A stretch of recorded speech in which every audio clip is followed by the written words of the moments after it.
नमस्कार विद्यार्थी मित्रांनो, एक्सक्लुझिव्ह स्टडी आपल्या सर्वांचे पुन्हा एकदा स्वागत आहे. मित्र, आपण आरोग्य सेवक 40% आणि 50% यांचे तांत्रिक प्रश्न या ठिकाणी आपण पाहणार आहोत. आणि मित्रांनो, सर्व प्रश्न या ठिकाणी IBPSने जो काय आपल्याला तांत्रिक घटकाचा पोर्शन दिलेला आहे त्याच्याप्रमाणे हे सर्व मित्रांनो हे प्रश्न असणार आहे. त्यामुळे व्हिडिओ स्किप न करता मित्रांनो हा व्हिडिओ आपला शेवटपर्यंत पहा. बघा, तुम्ही अभ्यासाला सुरुवात करण्यापूर्वी किंवा तुम्ही अभ्यासाला सुरुवात केलेली आहे पण तुम्ही IBPSने जो काय पॅटर्न दिलेला आहे त्याच्यानुसार जर अभ्यास करत नसेल तर मित्रांनो जे काही पोर्शन दिलेला आहे तो आपण या ठिकाणी आपण हा दिलेला आहे. आणि या ठिकाणी आपण अंदाजित प्रश्नाचे विभाजन म्हणजे त्या घटकाला किती प्रश्न ते विचारू शकतात हे असे तज्ञांना विचारून आपण या ठिकाणी ते प्रश्न घेतलेले आहेत. बघा, तुम्ही अभ्यास सुरुवात करण्यापूर्वी या स्लाइडचे एक तुम्ही स्क्रीनशॉट काढून ठेवा, जेणेकरून तुम्हाला पोर्शन अभ्यास करताना तुमचा पोर्शनचा कुठला भाग राहिलेला आहे हे तुम्हाला या ठिकाणी समजून जायला या ठिकाणी मदत होईल. चला मित्रांनो, इथे स्क्रीनशॉट काढा. आपण या ठिकाणी व्हिडिओला सुरू करतो. व्हिडिओला आपल्याला लाईक करा, शेअर करा. बघा, पहिला प्रश्न मित्रांनो, पर्यावरण व्यवस्थापन याच्यावर आपण या ठिकाणी 5 प्रश्न घेतलेले आहेत. 5 प्रश्न घेतले पण 5 प्रश्न येणार नाही आहेत. 1, 2 ते 3 येणार, फक्त 2 मात्र येणार म्हणजे येणार, एवढं मी तुम्हाला या ठिकाणी सांगतो.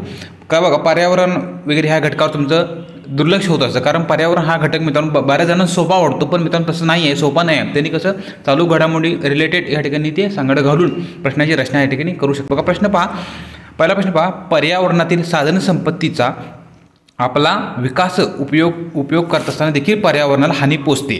यातून अचानक मानवाच्या नकळत काही आपत्ती ओढवतात, त्याला या प्रकारची कोणत्या प्रकारची आपत्ती म्हणतात. बघा, हा प्रश्न या ठिकाणी लॉजिकल लेवलचा प्रश्न आहे. ह्याच्यासाठी मित्रांनो कुठं पुस्तकात पाहिजे किंवा तुम्हाला कुठलं सांगितलं पाहिजे असं काय नाही. तुम्ही या ठिकाणी थोडंफार लॉजिक लावलं तर मित्रांनो तुम्हाला या ठिकाणी या पर्यावरणाच्या प्रश्नावर तुम्ही या ठिकाणी पोहोचू शकता. बघा, IBPSचे प्रश्न या ठिकाणी सर्व मित्रांनो या ठिकाणी फॅक्च्युअल डेटाचे नसून तुम्हाला तो भाग किती समजलेला आहे, त्या ठिकाणी तुम्ही किती उपयोग करता हेच मित्रांनो त्या ठिकाणी त्यांना ते पाहायचं असतं. बघा, ऑप्शन पहा, नैसर्गिक आपत्ती, मानवनिर्मित आपत्ती, दहशतवाद, कारवाई आणि कोणतेही नाही. बघा, तुम्ही ऑप्शन जर व्यवस्थित वाचला तर तुम्हाला या ठिकाणी ते समजून जाईल. बघा, पर्यावरणाची साधनसंपत्ती आपला विकास करण्यासाठी उपयोग करताना हानी पोचते, तसेच मानवाच्या नकळत. बघा, मानवाच्या नकळत आपला विकास करण्यासाठी हे तर मित्रांनो या ठिकाणी वाचला तर तुम्हाला या ठिकाणी समजून जाईल. म्हणून मानव आपला स्वतःचा विकास करण्यासाठी पर्यावरणाला मित्रांनो हानी पोचवत असतो. त्यामुळे ही या प्रकारची नैसर्गिक आपत्ती नसून ही मानवनिर्मितीच आपत्ती आपल्याला या ठिकाणी सांगता येते. चला तर मित्रांनो आपला या प्रश्नाचं उत्तर मिळालेलं आहे. पुढचा प्रश्न या ठिकाणी आपण पाहू. खालीपैकी गटात न बसणारा शब्द ओळखा. बघा, गटात न बसणारा शब्द ओळखा, सहसंबंध ओळखा असे मित्रांनो प्रश्न IBPS विचारताय. तुम्ही जुन्या एक्झामला IBPSने जी काही एक्झाम घेतली होती दिले असतील तर तुम्हाला त्या ठिकाणी असे प्रश्न या ठिकाणी तुम्हाला पाहायला मिळालेले असणार आहेत. बघा, युद्ध, आग, दहशतवाद आणि सुनामी. बघा, या ठिकाणी वेगळा गटांचा शब्द आपल्याला सांगता येईल. याचं उत्तर आहे मित्रांनो ऑप्शन क्रमांक 4 सुनामी. बघा, युद्ध, आग, दहशतवाद ही मित्रांनो ही मानवनिर्मित आपल्याला या ठिकाणी सांगता येतील. सुनामी मात्र या ठिकाणी मानवनिर्मित आपल्याला या ठिकाणी सांगता येत नाही, म्हणून तर मित्रांनो तो वेगळा गटात न बसणारा शब्द आहे. पुढचा प्रश्न बघा, जखमी होणे, भावनिक किंवा मानसिक त्रास निर्माण होणे, साथीचे रोग इत्यादी, ताण पसरणे, आपत्ग्रस्तांना मृत्यू. बघा, हे काय आहे असं म्हणजे तुम्हाला वाटलं की हा प्रश्न असा कसा मित्रांनो, म्हणजे ह्या प्रश्नाची रचना वगैरे बघा तरी कसं वेगळ्या प्रकारचे प्रश्न तुम्हाला फिरून प्रश्न या ठिकाणी टाकायच्या. IBPSच्या जे काय प्रश्न जो काय एक्झामिनर आहे त्याला मित्रांनो या ठिकाणी सवय असते, त्यामुळे तो मित्रांनो तो प्रश्न थोडाफार या ठिकाणी फिरवतो. बघा, ह्याचं उत्तर मित्रांनो सांगता येईल ऑप्शन क्रमांक 1 वैद्यकीय. मित्रांनो ह्याचं उत्तर आहे वैद्यकीय. हे मित्रांनो वैद्यकीय जे काही अधिकारी असतात, वैद्यकीय कर्मचारी असतात ते मित्रांनो या ठिकाणी ते आपल्याला जे काही आपत्ग्रस्तांना मृत्यू होतो त्या ठिकाणी त्यांना ते हेल्प करण्याचं, मदत करण्याचं काम या ठिकाणी ते करत असतात. प्रशासकीय व्यवस्थापन काही मित्रांनो संबंध नाही. बघा, जखमी होण्याचं काही प्रशासकीय काम आहे का? नाही. आर्थिक, राजकीय काही नाही मित्रांनो, हे वैद्यकीयच आहे मित्रांनो. बघा, त्यामुळे IBPSचे प्रश्न मित्रांनो असे पाहायला मिळणार आहेत तुम्हाला. पुढचा प्रश्न, बंदीपूरच्या जंगलात हत्ती धुरापासून सैरावैरा पळू लागले. बघा, हा एका महिन्यापूर्वी घडलेली घटना आहे, म्हणून मी या ठिकाणी घेतलेली आहे. बघा, बंदीपूर वगैरे तुम्हाला सगळं माहीत आहे, पण त्या जंगलात हत्ती का पळू लागले हे मित्रांनो असा प्रश्न या ठिकाणी तो विचारू शकतील, कारण ते त्या ठिकाणी एक घटना घडली होती. कुठली तर बघा, कुठली अतिवृष्टी आणि त्यामुळे पूर, जंगल वनवा, बॉम्बस्फोट, दहशतवाद आणि भूकंप. बघा, ह्यातला एक ऑप्शन तुम्ही या ठिकाणी इलिमिनेट करून टाका. कुठला तर भूकंप. भूकंप वगैरे काय झालं नाही, भूकंप झाला असतं तर तुम्हाला ते लगेच समजलं, पण भूकंप नाही. तर बघा, अतिवृष्टीने पूर आला होता का? जंगल वनवा आणि बॉम्बस्फोट, दहशतवाद पण आहे. पण राहतात कुठले 2 तर मित्रांनो बांदीपूरच्या जंगलात धुरापासून सैरावैरा पळ. बघा, धूर कशामुळे आला? त्या ठिकाणी जंगल वनामुळे आला. त्यावेळी प्रश्न वाचताना या ठिकाणी तुम्ही व्यवस्थित प्रश्न वाचा. बघा, धुरापासून एक्झामिनर विचारताना प्रश्न जर आला तर धुरामुळे वगैरे असं तो देणार नाही, कारण धुरामुळे दिला तर तुम्ही डायरेक्ट उत्तरापर्यंत पोहोचेलाच, त्यामुळे तसं तो करणार नाही. बंदीपूरच्या जंगलात अशी कोणती घटना घडली होती की हत्ती वगैरे इतर प्राण्यांची सैरावैरा पळू लागले, असा प्रश्न या ठिकाणी तो येऊ शकतो. त्यामुळे त्याचं उत्तर मित्रांनो जंगल वनवा. पर्यावरण व्यवस्थापन किंवा पर्यावरण या घटकाचा अभ्यास करत असता मित्रांनो तुम्हाला या ठिकाणी सर्व गोष्टीचा या ठिकाणी विचार करावा लागणार आहे. बघा, पुढचा प्रश्न पहा, सूर्यावरील डाग ते कशा संदर्भ आहे तर हवामानशास्त्रीय आपत्ती. मग क्षारीकरणचं काय आहे? केरळ व आसाम हेतू पुरस्कार आहे, भूबगरीयन भूशास्त्रीय आहे आणि यापैकी नाही. तर मित्रांनो हेचं उत्तर आहे क्षारीकरण हे या ठिकाणी हेतू पुरस्कार या ठिकाणी घडलेली असते. हेतू पुरस्कार ऑप्शन क्रमांक 2 हे या ठिकाणी बरोबर आहे मित्रांनो. पुढचा प्रश्न बघा आपला. एकदा व्हिडिओ लाईक करा, शेअर करा. तुम्ही प्रथमच पाहत असल्यापर्यंत चॅनल आपल्याला जरूर सबस्क्राईब करा. बघा आरोग्य सेवकाचे मित्रांनो तुम्ही अभ्यास करत असताना जो काही टेक्निकल घटकाचा भाग आहे त्याच्यावर मित्रांनो जास्तीत जास्त तुम्ही फोकस करणं अतिशय गरजेचं आहे. तुम्हाला जर आमचे पाठीमागचे व्हिडिओ पाहायचे असतील तर मित्रांनो तुम्ही आमचे पाठीमागचे व्हिडिओ पाहू शकता. 100+ मित्रांनो व्हिडिओ आरोग्य सेवकाचे या ठिकाणी आपल्या चॅनलवर या ठिकाणी प्लेलिस्ट बनवून तयार आहे. बघा प्रश्न पहा. मूलपेशीचे उपयोग खालीपैकी कोणत्या पुनर्जीवित औषध क्षेत्रामध्ये होतं? बघा मूलपेशी म्हणजे काय घटक आहे हे तुम्हाला मूलपेशी वगैरे तुम्हाला काय माहिती आहे? बघा मूलपेशी म्हणजे काय मित्रांनो स्टीम सेलच्या या ठिकाणी पण मूलपेशी म्हटले जातं. मग काय तर स्त्रीयुग्मक आणि पुंयुग्मक हे 2 घटक तुम्हाला माहिती आहेत. तर त्या दोघांच्या घटकाचं मिलन झाल्यानंतर या ठिकाणी जो युग्मज बनतो आणि त्यापासून पुढील सजीव बनत असतो मित्रांनो. त्याच्या काळात मित्रांनो पेशीचा एक गोळा असतो. त्यातील सर्व पेशींचा जवळपास एकसारखा असतात. त्या पेशींना मित्रांनो या ठिकाणी मूलपेशी म्हणजे स्टीम सेल या ठिकाणी त्याला असं म्हटलं जातं. मित्रांनो मूलपेशी हा अतिशय महत्त्वाचा घटक आहे आपल्या शरीरातील. मूलपेशींचे उपयोग मित्रांनो विविध ठिकाणी या ठिकाणी आपल्याला सांगता येतात. जसे की बघा रिजनरेशन ॲक्टिव्ह थेरपीमध्ये होता, म्हणजे जसे की बघा पुनर्जीवनीकरण उपचारामध्ये होतात. जसे की बघा कंपवात, पार्किन्सनचा आजार, मधुमेह, हृदयविकाराचा झटका ह्याच्यामध्ये मित्रांनो निकामी झालेले ऊती बदलण्यासाठी स्टीम सेलचा या ठिकाणी वापर केला जातो. त्याचप्रमाणे बघा अवयवरोपण ऑर्गॅन ट्रान्सप्लांटेशन मित्रांनो त्याच्यामध्ये यकृत किडनी यासारखे जर अवयव निकामी झाले तर मित्रांनो मूल पेशीपासून ते अवयव बनवून आपल्याला या ठिकाणी रोपण करता येतात. त्यामुळे मित्रांनो पेशी विज्ञान आणि जैवतंत्रज्ञान म्हणजे प्रश्न आला तर मित्रांनो मूल पेशीवर डेफिनेटली येणार म्हणजे येणार. तर बघा मग हे काय आहे? मग मूल पेशीचे उपयोग खालीवरती कोणत्या पुनर्जीवी क्षेत्रामध्ये होतो? बघा पुनर्जीवन म्हणजे काय तर रिजनरेशन ॲक्टिव्हिटी थेरपी असते त्याच्यामध्ये औषध क्षेत्रामध्ये होतो. तर मित्रांनो मी आताच काही तुम्हाला उदाहरणं सांगितले आहे म्हणजे TB, HIV आणि यापैकी नाही. तर मित्रांनो कंपवात म्हणजे काय तर पार्किन्सनचा आजार मित्रांनो. बघा मराठी नाव त्यांनी जाणून बुजून टाकलेलं आहे.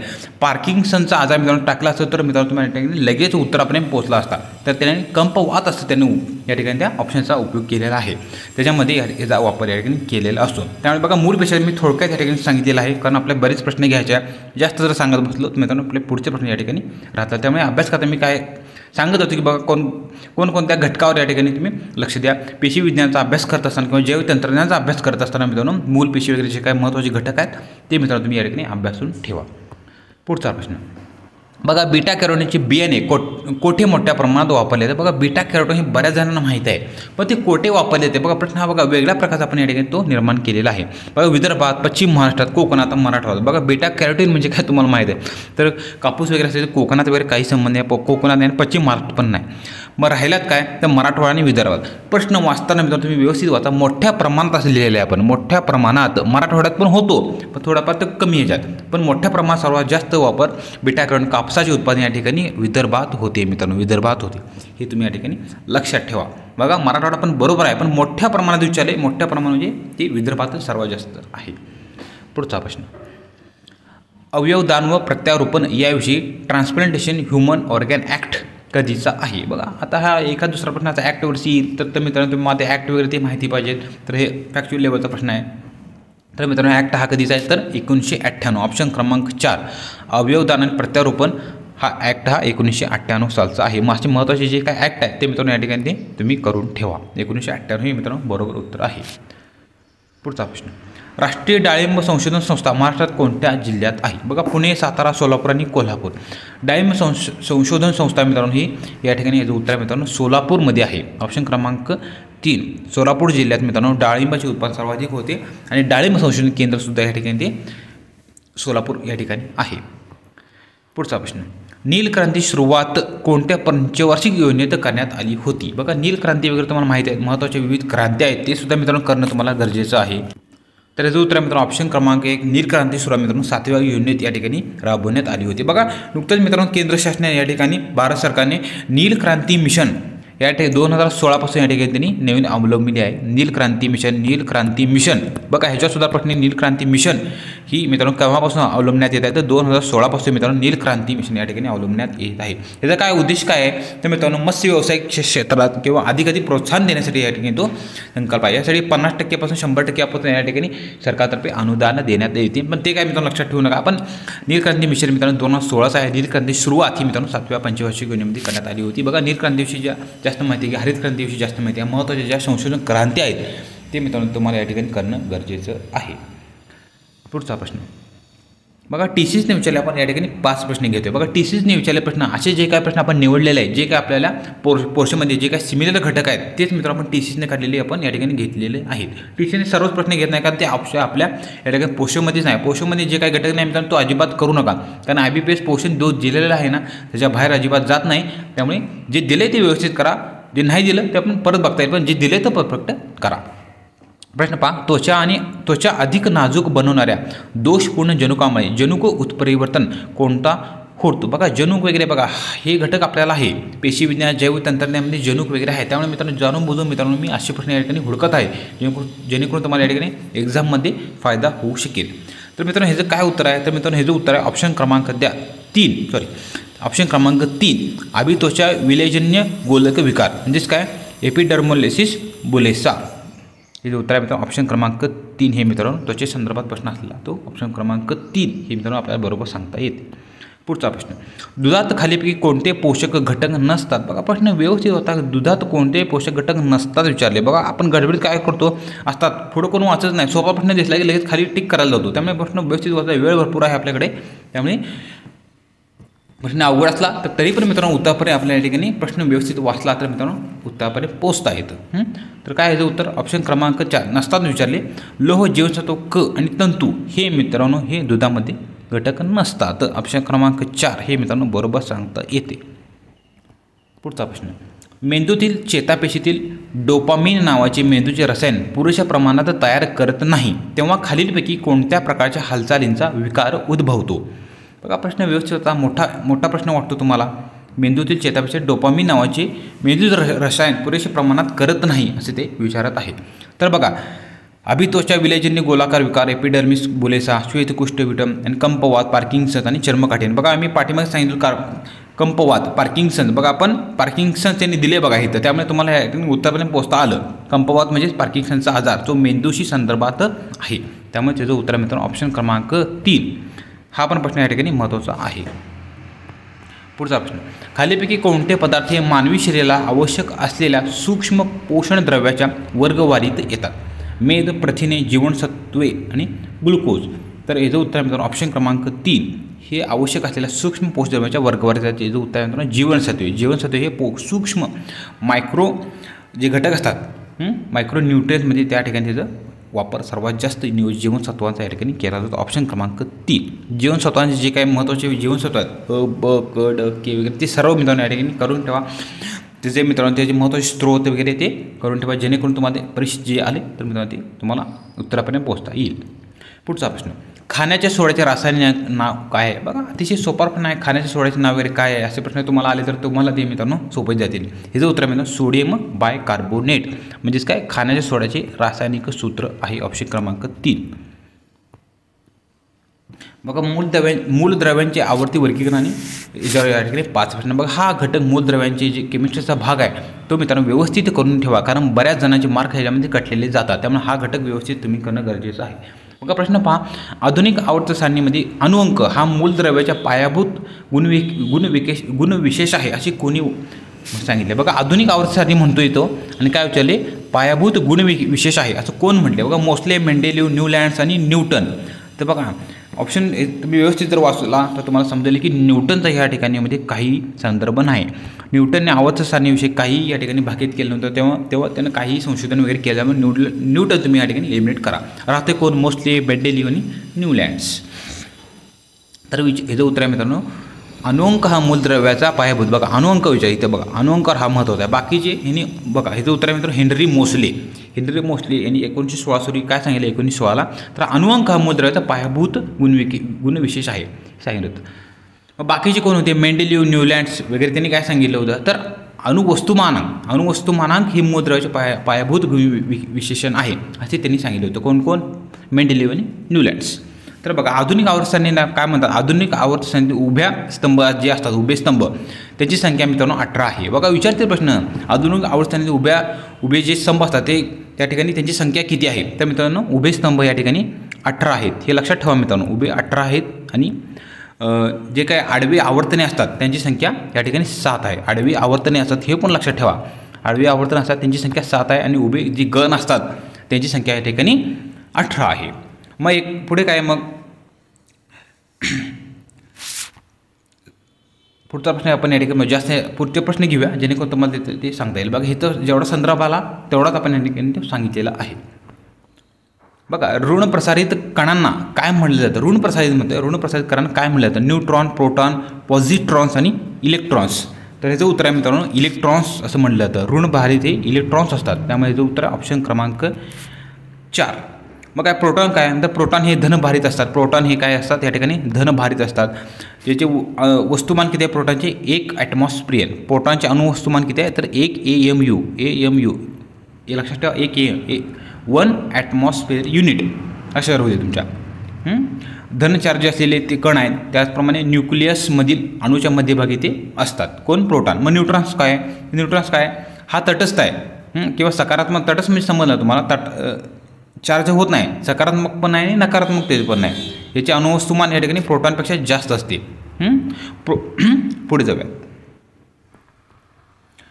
बघा अणूच्या केंद्रात मुख्यत्वे काय असते? बघा हा प्रश्न बऱ्याच जणांना या ठिकाणी कन्फ्युज करते. अणूच्या केंद्रकात मुख्यत्वे काय असते? प्रोटॉन, न्यूट्रॉन आणि इलेक्ट्रॉन. बघा तुम्ही प्रश्न व्यवस्थित वाचला तर तुम्हाला या ठिकाणी उत्तरपर्यंत तुम्हाला या ठिकाणी जाता येईल. तर मित्रांनो अणूच्या केंद्रात काय असते? तर मित्रांनो अणूच्या केंद्रकात या ठिकाणी प्रोटॉन आणि न्यूट्रॉन हे घटक असतात. अणूच्या केंद्रकात प्रोटॉन आणि न्यूट्रॉन. ऑप्शन क्रमांक 3 हे या ठिकाणी बरोबर आहे. पुढचा प्रश्न, पदार्थाच्या लहानात लहान कणाला काय म्हटले जाते? अणू, मिश्रण, रेणू आणि मूलद्रव्य. बघा ह्या व्याख्या आहेत. ह्या व्याख्या मित्रांनो तुम्हाला करणं या ठिकाणी अतिशय गरजेचं आहे. एखादा दुसरा प्रश्न व्याख्यावर आला तर मित्रांनो ते समजून जा तुम्ही की हा प्रश्न सोपा आहे, कारण तुम्ही व्याख्या या ठिकाणी केलेल्या आहात. तर अणूच्या सर्वात लहान कणाला या ठिकाणी अणू असं म्हटलं जातं. अणूचा शोध कोण लावला? तर अणू सिद्धांत या ठिकाणी जॉन डाल्टनचा आहे. अणू सिद्धांत कोण लावला? तर जॉन डाल्टन. इलेक्ट्रॉनचा शोध मित्रांनो जे थॉम्सनने लावला, हे पण लक्षात ठेवा. प्रोटॉनचा शोध मित्रांनो गोल्डस्टोनने लागला. न्यूट्रॉनचा शोध चॅडविकने लावला. आणि अणुकेंद्रकाचा शोध रुद्रफोर्डने लावला. हे मित्रांनो लक्षात ठेवा. अणुकेंद्रकाचा शोध कोण लावला? या ठिकाणी अणुकेंद्रकाचा शोध रुद्रफोर्डने लावला. आणि अणूचा शोध कोण लावला? या ठिकाणी जॉन डाल्टनचा अणुसिद्धांत आहे. मित्रांनो जे काय मी सांगितलेलं आहे ती 5 शास्त्राची नावं ही मित्रांनो तुम्ही लक्षात ठेवण्याचा या ठिकाणी प्रयत्न करा. पुढचा प्रश्न, खालील विधान लक्षात घ्यावं, चुकीचे पर्याय आपल्याला निवडायचे आहेत. अणूमध्ये जेवढे इलेक्ट्रॉन तेवढेच प्रोटॉन असतात. पुढे जाऊया. मूलद्रव्याच्या संयोग पावण्या क्षमतेला संयोजन म्हणतात. अणू निर्माण करता येतात आणि अणूला लहानात कणामध्ये विभाजन करता येते. बघा व्यवस्थित तुम्ही आता चुकीचा पर्याय निवडायचा आहे. मी कायम मित्रांनो चुकीचा पर्याय असं देत असतो. योग्य पर्याय बघा, चुकीचे पर्याय निवडायचं, चुकीचे पर्याय एकच असणार आहे, बाकी 3 मित्रांनो ऑप्शन हे करेक्ट असणार आहे. त्यामुळे तुम्हाला जास्तीत जास्त माहिती या ठिकाणी ती तुम्हाला मिळेल, म्हणून आपण चुकीचा पर्याय या ठिकाणी तो घेत असतो. बघा ऑप्शन आपण पाहिलेले आहेत. मग अणूमध्ये जेवढे इलेक्ट्रॉन तेवढेच प्रोटॉन असतात, हे मित्रांनो विधान या ठिकाणी बरोबर आहे. जेवढे इलेक्ट्रॉन तेवढेच प्रोटॉन असतात, ऑप्शन क्रमांक 1 बरोबर आहे. मूलद्रव्य संयोग पावण्या क्षमतेला संयोजन म्हणतात, हे पण बरोबर आहे. अणू निर्माण करता येत नाहीत, अणू निर्माण करता येत नाहीत मित्रांनो, हे वाक्य मित्रांनो या ठिकाणी चुकीचं आहे. सॉरी, हे वाक्य बरोबर आहे. अणू निर्माण करतात हे वाक्य बरोबर आहे. चुकीचे विधान निवडायचं आहे. अणूला लहानात लहान कणांमध्ये विभाजन करता येते, हे मित्रांनो या ठिकाणी हे विधान या ठिकाणी विधान चुकीचं आहे. अणूला निर्माण करता येत नाहीत पाहिजे तो इथं येत नाही. बघा थोडंफार टायपिंग मिस्टेक आहे, या ठिकाणी तुम्ही समजून जा. अणूला लहानात लहान कणामध्ये विभाजन करता येते, हे मित्रांनो या ठिकाणी विधान चुकीचं आहे. हे मित्रांनो लक्षात ठेवा तुम्ही. प्रकाशाचे अपवर्तन याच्यावर मित्रांनो आपण या ठिकाणी 5 प्रश्न घेतलेले आहेत. प्रश्न पहा, प्रकाश किरण तिरकस मार्गाने हवेतून जाताना कोणाकडे झुकतो? बघा स्तंभिकेकडे झुकतो, स्तंभिकेपासून दूर जातो, प्रकाशाच्या चालीपेक्षा जास्त असतो आणि चालीपेक्षा कमी असतो. बघा प्रकाशाचे अपवर्तन याचा अभ्यास करत असताना मित्रांनो तुम्ही अतिशय व्यवस्थित म्हणजे जे काही स्टेट बोर्डामध्ये जे काही दिलेली माहिती आहे ती मित्रांनो तुम्ही जास्तीत जास्त वेळा रीड करणं आणि तो घटक समजून घेणं हे महत्त्वाचं आहे. कारण प्रकाशाचे परावर्तन ह्याच्या मित्रांनो बऱ्याच जणांचे मार्क कटतात, कारण तो भाग बऱ्याच जणांना समजत नाही. समजलं तर ते मित्रांनो लक्षात ठेवत नाही, सारखं वाचन नसल्यामुळे ते विसरून जातो भाग हा घटक. त्यामुळे ह्या घटकाकडे तुम्ही जास्तीत जास्त लक्ष द्या. त्याचं उत्तर आहे मित्रांनो काय सांगते याला, ऑप्शन क्रमांक 1. प्रकाशकिरण तिरकस मार्गाने हवेतून जात असताना तो स्तंभिकेकडे झुकला जातो. त्यामुळे याचं उत्तर आहे मित्रांनो ऑप्शन क्रमांक 1. प्रश्न बघा सोपे आहेत, जे काय तुम्ही रोज वाचता तेच मित्रांनो प्रश्न घेतले, फक्त तुमचं एकदा रिव्हिजन व्हावं म्हणून मित्रांनो आपला हा व्हिडिओ आहे. तुम्हाला आता कसा बघा यूट्यूब चॅनल बरेच आहेत, जे मित्रांनो जे काय IBPSनं आपल्याला जो काय पोस्टिंग दिलेलं आहे त्यानुसार मित्रांनो प्रश्न तयार करण्याने क्वचितच आहे मित्रांनो. त्यामुळे त्यांचे पण व्हिडिओ बघा. त्यामुळे तुम्हाला जो काही कुणाला कंटेंट आवडतोय मित्रांनो ते मात्र त्याच्यावर तुम्ही लक्ष द्या, जेणेकरून तो आपल्या अभ्यासक्रम रिलेटेड असला पाहिजे. तुम्ही आता वेळ देताय, त्यामुळे तुम्हाला कंटेंट चांगलं देणं हे आमचं काम आहे. त्यामुळे तुम्ही कोणत्या यूट्यूब चॅनलचे व्हिडिओ पाहिजे हे सर्वस्व तुम्ही ठरवायचं आहे. जो काही जुन्या पद्धतीने व्हिडिओ बनवत असेल त्याचे मित्रांनो काही नाही उपयोग नाही आहे ते मित्रांनो, आणि जुन्या पद्धतीने जे काय अभ्यास करत असतील तर ते मित्रांनो ते स्पर्धेच्या बाहेरच आहेत. त्यामुळे तुम्ही जो काही पोर्शन दिलेला आहे त्याच्या घटकानुसार मित्रांनो अभ्यास करणं गरजेचं आहे. एवढं सांगायचं होतं मित्रांनो. पुढचा प्रश्न, प्रकाशाचा मार्ग कशामुळे समजतो? बघा वातावरण, धुलीकरण, वारा आणि तापमान. तर मित्रांनो याचं उत्तर आहे मित्रांनो प्रकाशाचा मार्ग कशामुळे समजतो? तर मित्रांनो प्रकाशाचा मार्ग हा या ठिकाणी धुलीकरणामुळे या ठिकाणी आपल्याला समजत असतो. ऑप्शन क्रमांक 2. आपाती प्रकाशकिरण व आपाती प्रकाशकिरण व अपवर्तित प्रकाशकिरण स्तंभिकेच्या कोणत्या बाजूस असतात? बघा पाठीमागील बाजूस, विरुद्ध बाजूस, उजव्या बाजूस आणि डाव्या बाजूस. तर मित्रांनो हा प्रश्न सोपा आहे. तर आपाती प्रकाशकिरण आणि अपवर्तित प्रकाशकिरण ही असं बघा स्तंभिका असते, त्याचे थोडंफार आपल्याला वेळेची कमतरता आहे. बघा असं स्तंभिकेकडे असताना तर मित्रांनो प्रकाशकिरण असा येतो आणि अपवर्तित प्रकाशकिरण स्तंभिकेच्या कोणत्या बाजूस असतात? तर हे एकमेकाच्या विरुद्ध बाजूस असतात. त्यामुळे याचं उत्तर आहे मित्रांनो ऑप्शन क्रमांक 2 हे उत्तर आहे. पुढचा प्रश्न, आपले डोळे ज्या विद्युत चुंबकीय प्रकाशकिरणांना संवेदनशील आहेत त्या प्रकाशाची तर गुलाबीच्या दरम्यान असते. तर काय याचं उत्तर? तर याचं उत्तर आहे ऑप्शन क्रमांक 1 400 nm ते 700 नॅनोमीटर. ऑप्शन क्रमांक 1 हे आपल्याला बरोबर सांगता येते. बघा हा प्रश्न तुम्ही स्क्रीनशॉट काढून घ्या. ह्या फॅक्च्युअल डेटा संदर्भात प्रश्न आहे. हा वेगळ्या प्रकारचा प्रश्न आहे. हा कुठं तुम्हाला पाहायला मिळेल की नाही मला माहीत नाही, किंवा तुम्ही केला असेल तो मला चांगलाच आहे. जर माहीत नसेल तर मित्रांनो हा प्रश्न या ठिकाणी तुमच्या नोट्समध्ये ॲड करा.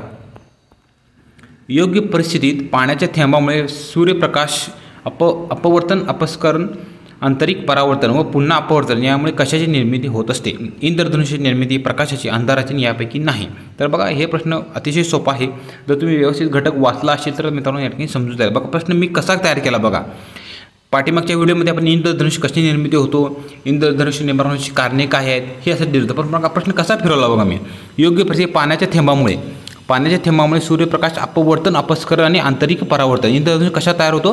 प्रकाशाचे अपवर्तन, अपस्करण आणि पूर्ण आंतरिक परावर्तनामुळे या ठिकाणी इंद्रधनुष्याची या ठिकाणी निर्मिती होत असते. त्यामुळे असा जरी प्रश्न आला तर मित्रांनो तुम्ही समजून जा की हा इंद्रधनुष्याच्या संदर्भात प्रश्न आहे. त्यामुळे मित्रांनो आपली बघा सांगतो, आपली एक्झाम ही शिफ्ट वाईज चालणार आहे. त्यामुळे एक्झामिनरला प्रश्न तयार करताना तो एक्झामिनर बघा तुम्ही जर ह्याच्या पाठीमागची जर एक्झाम दिला असेल TCSने वेळे बघा, त्यामुळे 1-2-3 शिफ्ट झाली की त्याच प्रश्नाची रिपीटेशन झालेली दिसतं. प्रश्न फिरून त्यांनी विचारले असतो. जे ऑप्शन आहे त्या ऑप्शनमधला कुठलं तर ऑप्शन उचलून त्यांना प्रश्न तयार केलेला आहे, किंवा प्रश्नाची रचना बदलून त्यांना तोच प्रश्न तयार केलेला आहे. असे प्रश्न मित्रांनो तुम्हाला पाहायला मिळालेले असेल. इथं पण असंच होईल. त्यामुळे तुम्ही व्यवस्थित प्रश्न वाचा आणि तो प्रश्न व्यवस्थित समजून घ्या. जरी फिरून प्रश्न आला तर मित्रांनो ते तुम्हाला उत्तरापर्यंत पोहोचता आलं पाहिजे. पुढचा प्रश्न, गोवर हा रोग कशापासून होतो? बघा आरोग्यासंदर्भात आपण आरोग्य सेवकची एक्झाम देतो, त्यामुळे चुकून एका दुसरा प्रश्न येईल म्हणून आपण या ठिकाणी 5 प्रश्न तरी आपण या ठिकाणी कायमस्वरूपी घेत असतो. गोवर हा रोग कशापासून होतो? बघा सोपा आहे. गोवर हा एक विषाणूजन्य आजार आहे, त्यामुळे गोवर हा विषाणूपासून होत असतो. ऑप्शन क्रमांक 2. माणसाचे शरीर सर्वसामान्य तापमान किती असते? बघा हे पण सोपा प्रश्न आहे. सर्वसामान्य तापमान किती असते? तर मित्रांनो माणसाचे शरीर सर्वसामान्य तापमान हे मित्रांनो 37 अंश आपल्याला या ठिकाणी सांगता येते. 37 अंश आपल्याला या ठिकाणी सांगता येते. त्रिफळा चूर्ण कशापासून? बघा त्रिफळा चूर्ण आवळा, हिरडा, बेहडा हे मित्रांनो त्रिफळा चूर्ण आहेत. हे पण महत्त्वाचा प्रश्न होता, सोपा होता. आवळा, हिरडा, आवळा आणि बेहडा आहे त्याचं उत्तर मित्रांनो ऑप्शन क्रमांक 1 आहे. पुढचा प्रश्न, शरीरात अवयव रूपाने जन्मापासून अस्तित्वात असलेली पण कालांतराने कार्यरत होणारी ग्रंथी म्हणजे कोणती? बघा शरीरात अवयव रूपाने जन्मापासून अस्तित्व असलेली, बघा अवयव आहे आणि ती जन्मापासून अस्तित्व असलेली पण कालांतराने कार्यरत होणारी ग्रंथी म्हणजे कोणती? कंतस्थ ग्रंथी, जनन ग्रंथी, पीयूषिका ग्रंथी आणि वृक्क ग्रंथी. तर मित्रांनो हे जो उत्तर आहे जनन ग्रंथी ही अविरूपात जन्मापासून अस्तित्वात असते पण नंतर कार्य होणारी ग्रंथी म्हणजेच जनन ग्रंथी ती होय. विसंगत जोडी हो का? डास मलेरिया, उंदीर प्लेग, ओझोन कावीळ आणि पाणी टायफॉइड. तर बघा हे जो उत्तर आहे ऑप्शन क्रमांक 3 वेगळा घटक आहे, विसंगत आहे. डास मलेरियापासून डासापासून मलेरिया, उंदीरापासून प्लेग, पाण्या खरापासून टायफॉइड, पण ओझोन हे मित्रांनो कावीळ हा होत नाही. हा त्वचेसंदर्भात विकार आहे. ओझोनपासून जी किरणे निघतात ते आपल्या त्वचेवर या ठिकाणी परिणाम करतात. त्यामुळे ओझोनपासून कावीळ हे मित्रांनो ही विसंगत जोडी आहे. पुढचा प्रश्न, अन्न मार्गात उपयुक्त सूक्ष्मजीवांच्या वसाहती निर्माण कोण करतो? बघा प्रोबायोटिक्स, ॲसिडोबॅक्टेरिया, एक्विफिसी आणि बॅक्टेरोडिडिस. तर मित्रांनो हे जो उत्तर सांगता येईल आपल्याला अन्न मार्गात उपयुक्त जे काही शरीराला आपल्याला जे काही लागणारे महत्त्वाचे जे सूक्ष्मजीव आहे ते कोण निर्माण करतो? वसाहती निर्माण करतो. बघा पण वसाहती वगैरे म्हणजे तुम्हाला समजणार नाही लगेच वसाहती वगैरे जो काय पहिल्यांदाच व्हिडिओ किंवा जे काही त्यानं असे प्रश्न पाहिलेले नसते तर मित्रांनो त्याला ते प्रश्न किंवा प्रश्नाच्या रचना संबंध त्याला उत्तर येणार पण प्रश्नच त्याला समजणार नाही की बाबा वसाहती म्हणजे काय आहे. कारण त्यानं अभ्यास करत सांगितलं जुन्या पद्धतीचा अभ्यास केला किंवा चुकीचे यूट्यूब व्हिडिओ त्याच्या त्यानं त्याची व्हिडिओ या ठिकाणी बघितलेला आहे. त्यामुळे मित्रांनो तो प्रश्न तो चुकू शकतो. तर त्याचं उत्तर आहे मित्रांनो प्रोबायोटिक्स. वसाहती निर्माण करण्याचे सूक्ष्मजीवांच्या चांगल्या म्हणजे सूक्ष्मजीव जे आपले आपण जे अन्न वगैरे खाल्ले असतं त्याचं ते विघटन करण्यासाठी जे शरीरातील महत्त्वाचे जो काही घटक आहे तो शोषून घेण्यासाठी ती सूक्ष्मजीवाची मित्रांनो निर्मिती होत असते. त्याचे कोण निर्माण करतो अशा? तर मित्रांनो प्रोबायोटिक्स मित्रांनो ते सूक्ष्मजीव आहेत ते निर्माण करत असतात. ऑप्शन क्रमांक 1 हे आपल्याला बरोबर सांगता येते. पुढचा प्रश्न, प्रोबायोटिक्स या प्रकारच्या पदार्थात कोणते जीवाणू घातलेले असतात? बघा लॅक्टोबॅसिलस, ॲसिडोबॅक्टेरिया, एक्विफिसी आणि बॅक्टेरिडिडिस. तर त्याचं उत्तर आहे मित्रांनो ऑप्शन क्रमांक 1 लॅक्टोबॅसिलस. बघा प्रोबायोटिक हा महत्त्वाचा घटक आहे. तर तो कोणता घटक आहे जीवाणू? तर ते कोणते जीवाणू असा पुढचा प्रश्न पुढच्या याला येणार तो शिफ्टला येणार असं बघा असंच प्रश्न आहे. असेच मित्रांनो प्रश्नाची रचना होणार. पाठीमाग काय आलं बघा अन्न मार्गात उपयुक्त सूक्ष्मजीवशक्ती वसाहती कोण निर्माण करतो? तर प्रोबायोटिक्स ते आपण पाहिलं. त्यानंतर पुढचा प्रश्न एक्झामिन कसा तयार करा बघा. तर ते प्रोबायोटिक्स कुठले आहेत असं मित्रांनो तर ते लॅक्टोबॅसिलस आहेत. बघा प्रश्न असं तुम्हाला प्रश्नाची रचना तयार करता आली पाहिजे.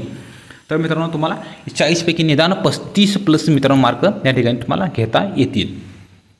पुढचा प्रश्न, सोया सॉस बनवण्यासाठी वापरण्यात येणारे कवक कोणते? एक्विफिसी, कुफीर, प्रोटीएस आणि ॲस्परजिलस ओरायझी. तर हे जो उत्तर मित्रांनो ॲस्परजिलस ओरायझी. ऑप्शन क्रमांक 4 ॲस्परजिलस ओरायझी आपल्याला सांगता येते.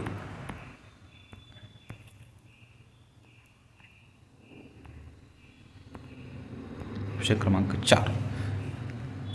पुढचा प्रश्न, खालीलपैकी बेकिंग व्यवसायात वापरला जाणारा सूक्ष्मजीव कोणता? सॅक्रोमायसिस सेरेविसी, ॲसिडोबॅक्टेरिया, एक्विफिसी आणि बॅक्टेरोडिडिस. तर याचं उत्तर आहे मित्रांनो ऑप्शन क्रमांक 4 बॅक्टेरोडिडिस हा मित्रांनो बेकिंग व्यवसायात वापरला जाणारा सूक्ष्म घटक आहे. बघा बेकिंग सोडा माहीत आहे आपल्याला. तर त्यामध्ये बेकिंग सोडामध्ये असलेला कोणता घटक आहे? तर बॅक्टेरोडिडिस ही मित्रांनो पुढे जाऊन तो प्रश्न विचारू शकतो.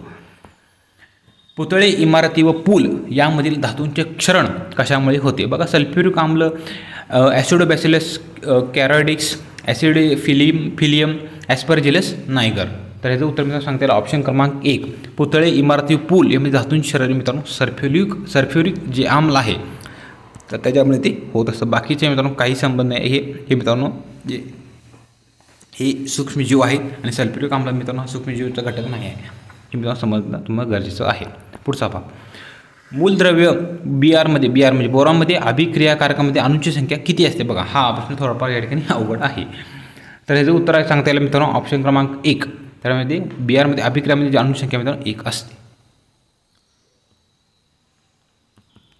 बघा पुढचा प्रश्न या ठिकाणी तुम्ही पहा, सोडियम धातूची एथिल अल्कोहोल बरोबर अभिक्रिया केली असता बाहेर पडणारा वायू कोणता? बघा रासायनिक अभिक्रिया आणि समीकरणे हे पण मित्रांनो ती रासायनिक अभिक्रिया कोणती आहे आणि त्याचं उदाहरणावरून अभिक्रिया असेच मित्रांनो रचना राहणार आणि असेच मित्रांनो अभिक्रियावर प्रश्न येणार आहेत. वेगळं काही करू नका. जास्त जर आवड करायला गेला तर हाय एवढं ते सोपं तुमचं विसरून जाईल ते आणि ते आवड येणार पण नाही. एवढं लक्षात ठेवा. आपण सांगतो अभिक्रियावरनं उदाहरण कुठली आणि उदाहरणावरून अभिक्रिया कुठली हेच मित्रांनो आपण प्रश्न कायम घेतलेले आणि असेच मित्रांनो प्रश्न या ठिकाणी तुम्हाला पाहायला मिळणार आहेत. तर बघा ते कोणता वायू आहे तो? तर मित्रांनो त्याचं उत्तर सांगता येईल आपल्याला सोडियम धातूची. तर मित्रांनो ह्याच्यामधून हायड्रोजन या ठिकाणी तो बाहेर पडत असतो. हायड्रोजन बाहेर पडतो. लक्षात राहू दे. पुढचा भाग, हायड्रोजन पॅरॉक्साईडचे शीघ्र विघटन करण्यासाठी वापरला जाणारा उत्प्रेरक कोणता असतो? मॅंगनीज डायऑक्साईड, पॅरामॅग्नेट ऑक्सिडक, सल्फेटचे ऑक्सिडल आणि यापैकी नाही. तर मित्रांनो ह्याचं उत्तर आहे मॅंगनीज डायऑक्साईड. मॅंगनीज डायऑक्साईड उत्तर आहे ऑप्शन क्रमांक 1. पुढचा प्रश्न, इथिल अल्कोहोलचे ऑक्सिडीकरण केल्यानंतर तयार होणारे उत्पादित कोणते असते? ॲसिटिक ॲसिड, सोडियम, हायड्रोजन आणि नायट्रोजन. तर हे जे मित्रांनो उत्तर आहे ॲसिडिक ॲसिड. ऑप्शन क्रमांक 1 ॲसिडिक ॲसिड. पुढचा भाग, चांदीची आणि पितळेची भांडी काळी पडली तर ती स्वच्छ कशी करतात? बघा, बेकिंग सोडा, अल्कोहोल, गंजरोधक द्रावण आणि यापैकी नाही. तर मित्रांनो त्याला अल्कोहोल वापरलं जातं. ऑप्शन क्रमांक 2 अल्कोहोल. चांदी आणि पितळेची भांडी काळी पडली तर त्याला अल्कोहोल वापरून ती स्वच्छ केली जातात. पुढचा प्रश्न, चला बघा मित्रांनो, आपण ह्या ठिकाणी आपल्याला जो काही तांत्रिक घटक आहे त्याचे मित्रांनो 40 प्रश्न येणार आहे. त्यामुळे आपण प्रश्न पण 40च ठेवतोय, जास्त ठेवायचा काही या ठिकाणी उद्देश नाही आहे. त्यामुळे जे काही 40 प्रश्न आहेत ते तुम्ही महत्त्वाचे या ठिकाणी करून ठेवा. जे काय पोर्शन आहे तो मित्रांनो या ठिकाणी त्यानुसार अभ्यास करणं या ठिकाणी अतिशय गरजेचं आहे मित्रांनो. त्यामुळे तुम्ही पोर्शनचा जास्तीत जास्त मित्रांनो वापर करून जास्तीत जास्त 35+ मित्रांनो मार्क तुम्ही पडणे गरजेचं आहे, जेणेकरून तुम्हाला मेरिटमध्ये तुम्ही येणार. एवढंच मित्रांनो आपलं सांगायचं होतं. मित्रांनो तुम्ही आमचे जुने व्हिडिओ पाहिले असेल तर मित्रांनो पुन्हा एकदा पहा, कारण एक्झाममध्ये तुम्हाला ते खूप फायदेशीर ठरणार आहेत. स्पीड लावून पहा, त्यामुळे तुमचा वेळसुद्धा वाचेल. तुमच्या मित्रमैत्रिणींना आपला व्हिडिओ बघण्यासाठी सांगा. बघा, आपण चांगले कंटेंट बनवतो आहे म्हणून तुम्हाला बघायला सांगतोय, बाकीचं काय सांगण्याचा उद्देश वेगळा नाही आहे. एवढंच मित्रांनो आपलं सांगायचं होतं. आपला व्हिडिओ पाहिल्याबद्दल मित्रांनो थँक्यू सो मच. व्हिडिओ आपला लाईक करा, शेअर करा आणि तुम्ही नवीनच आपलं चॅनल पाहता मित्रांनो, आपलं चॅनल जरूर सबस्क्राईब करा. व्हिडिओ पाहिल्याबद्दल मित्रांनो थँक्यू सो मच.